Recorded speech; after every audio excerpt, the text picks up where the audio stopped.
A university professor told the New York Times if he wanted to create a situation that would make people act badly and angrily, he would just make them drive. That anger, the Times writes, is one cause of reckless driving in the United States. Motor vehicle crashes caused more than 42,000 deaths in 2021. It's nearly as many as there were some 50 years ago. Matthew Shaer wrote about the issue for the Times Magazine. He joins us now. Matthew, thank you. One of the experts in your piece said the condition of driving in the U.S. had been as if someone had flipped a switch. What did they mean by that?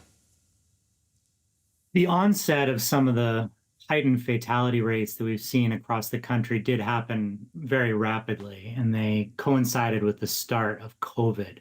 So you can track it. You just showed a graph on the screen, but for years, for decades, in fact, fatalities were starting to shrink around the country. And then they just sort of drastically spike up around the time of COVID. They've since reduced a little, but they're still at numbers that are extremely heightened. And what would some of the contributing factors be for those heightened numbers? It's a real mix, but when it comes down to it, what seems to be driving it is behavior. People are driving without their seatbelts. They're driving way too fast. They're driving too aggressively. They're weaving lanes more than they should. They're blowing through stop signs and stop lights. It's an aggregate of all these behaviors. And then you add drunk driving, which was also something that was starting to shrink over the past 10 years and has also shot up recently. And I mentioned that the professor you interviewed who studies anger and who basically said, as I recall, that if you just wanted to make somebody angry and put them in a situation that would exacerbate or push all those buttons, driving would be it.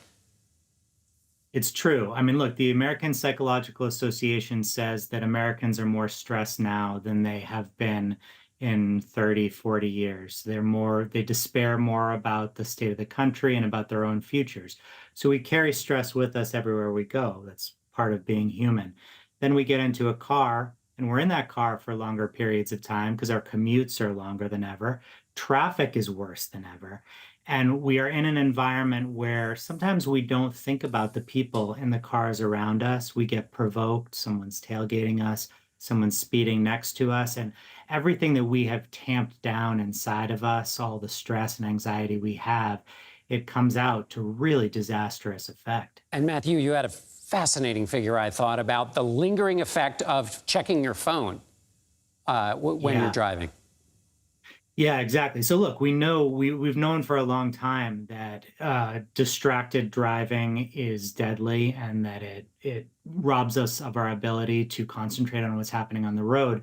There's all this new research that shows that even after we put the phone down for 4 seconds, 5 seconds, we are still distracted. There's still something in us that is maybe still thinking about what we just typed or maybe thinking about the response that's going to come in. And that distraction is lasting. So you think about how many screens and how many gadgets we drive around with. And the impact of that distraction is huge. What's being done, and are there things that can be done to combat all these various factors?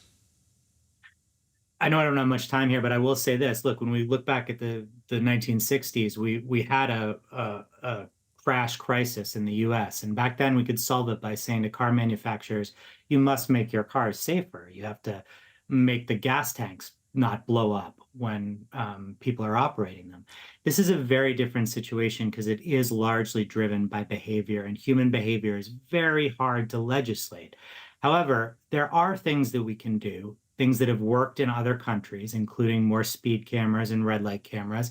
It's a little politically unpalatable to a lot of Americans, but we know it works.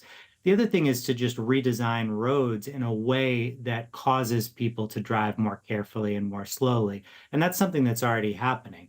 More roundabouts, more intersections, more stop signs. The more you slow the flow of traffic and make it harder for people to speed at exaggerated rates, the safer the roads become. And then I'm going to squeeze in one tiny last question at the end, which is there a demographic profile that's worse or within these new uptick of numbers? Look, speeding has always been a problem that affects young people and young male drivers, especially, right? When you look at the statistic, it's probably no surprise to anyone who has been a young person themselves or has children. Um, that just happens when you're young. But the last thing I'll say is that a lot of these statistics that I mentioned at the top of the interview, they permeate across demographic and age groups to a really frightening degree. It's all of us who are the problem. Matthew Shaer, contributing writer for the New York Times Magazine. Matthew, it was a great piece. Thank you.